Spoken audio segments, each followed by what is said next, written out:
Hello, everybody, and welcome to the next episode of Mythology Podcast. I'm here with my friend Otero, and we will talk about the Son of Neptune. That's right, Emmanuel. This is the second book of the series, and talking about it, why don't we give a brief summary before starting? Well, that's okay with me. Let's get started. Okay, so to start with, we meet Percy Jackson, who was the last kid in Camp Havlar, and the story starts telling us about what has happened with him during the last months. So basically, he had to run from a lot of monsters without knowing his name. Well, kind of. But then, after a lot of trouble, he got into a new camp he didn't know, which was a Roman camp called Camp Jupiter. Here, he made some friends and he is assigned a quest where he has to go on an adventure to free the dead, which is a god named Thanatos, who is in charge um, of keeping the dead dead. So, yeah, well, that's quite a good summary. So, now going to the questions, what do you think about the story? Well, first, what I think about the story. Well, I couldn't expect more or less, but I was expecting less, you know? But this book was written by Rick Riordan, and this writer know how to change mythology to new day, to the new era, so it looks as if the story was completely realistic. So I'll say this book is from top. There are 5 books in this series, and I'll say this is on the top three. This book is introducing Percy Jackson again, the main character of the saga that was before this, and all of the fans were waiting for this book because Percy Jackson, one of the most important characters of Rick Riordan's world, was missing, and like all of the fans were really messed up. So I think, and for me also, when I read The Lost Hero, uh, I'll say this is a great book because it introduces Percy Jackson again to the saga, and it makes him look more mature, and then it changes with the Roman perspective of Greek and Roman mythology, and then it unites two different ideas and two different camps. And Otero, what is your opinion about the book?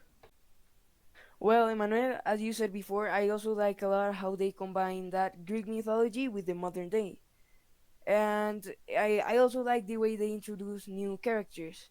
In this case, Camp Jupiter, with apparently is an enemy of the Greek Camp Havlar.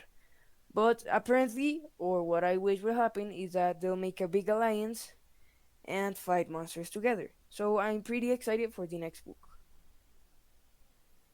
Okay, yeah, I think we all have different opinions, but I actually agree a lot with you. But now, going to the next question, what do you think about the development of the story?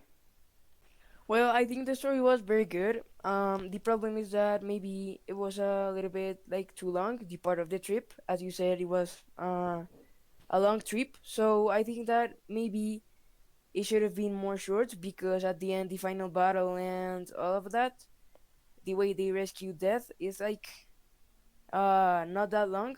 So I think they should emphasize more on other things and make the trip a little bit shorter. But apart from that, I think it's a very good book.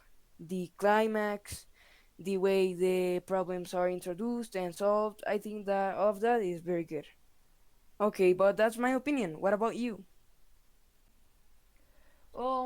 I think that will also be my opinion. I think he needs to emphasize more on on the battles and that they need to last longer. But I think that's his style, you know. And he there's a lot of climax on his story, but on the final battles they're short, but the climax and the exciting point you get to, it's incredible. If the battles were longer, it will be great in my opinion. But I think that's just Rick Riordan's style, and for me, it's just perfect because I love how he writes books and everything. Well, that's an interesting opinion. I again agree with you, but I think we're running out of time. Oh yeah, I have enjoyed this so much. The time flies. And why don't we do this again, Otero? Yeah, sure. Why don't we talk about the next book, The Mark of Athena? What do you think? Well, I actually agree with that. The Mark of Athena is a great book because it now gives place to Roman and Greek now together because in the past books they weren't. So yeah, and well, guys, thank you for watching. See you in the next episode. And remember, Mythology Podcast. Bye. Bye.